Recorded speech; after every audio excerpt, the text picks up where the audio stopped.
we all know that Oliver Cromwell is one of the most controversial figures in English history.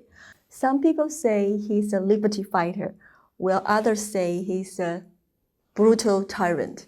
So what do you think of him? Well, both views are sustainable.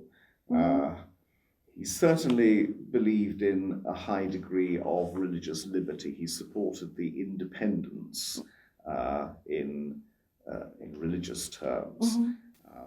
And I think he was convinced, or he convinced himself, that God was acting through him and through the New Model Army, which is a highly motivated religious force which he brings into being. Yes.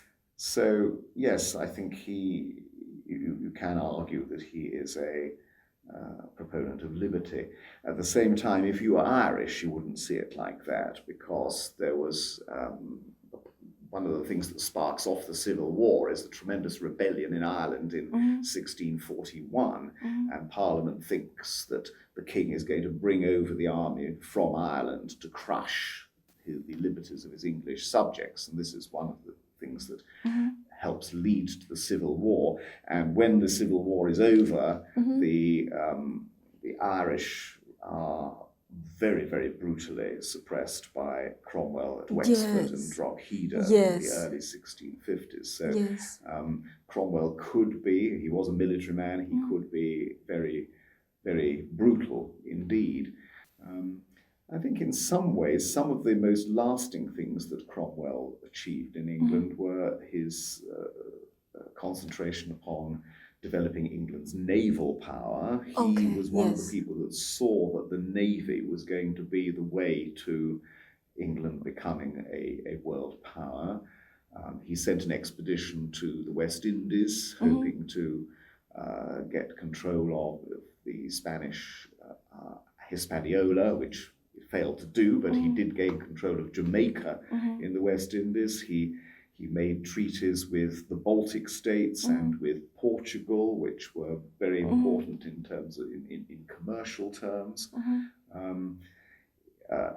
He, in 1656, he invited the Jews back to England. I mean, the Jews had been expelled from England in 1290 by King Edward I, and in a sort of typical act of horrible anti-Semitism, and it's a measure of just how much religious toleration Cromwell was prepared to allow that in 1656 there was a deliberate move to welcome Jews back to England. And so I think in some ways his foreign policies and commercial policies also deserve our attention. I think in his own mentality, he probably was in some ways old-fashioned.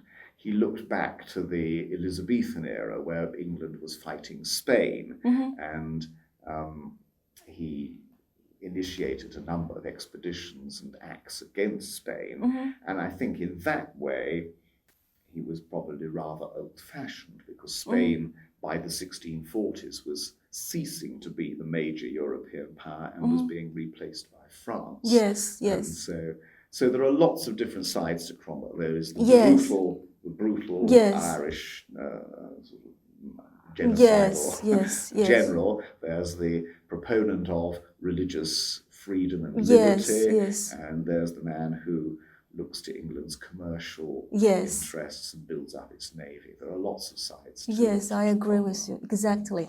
There are many dimensions to this figure. And in terms of religion, it seems he is very liberal. While in terms of military side, he is kind of brutal. And he is also contributing to the future British Empire because of his efforts in the British naval forces. That's right. Thank you very much.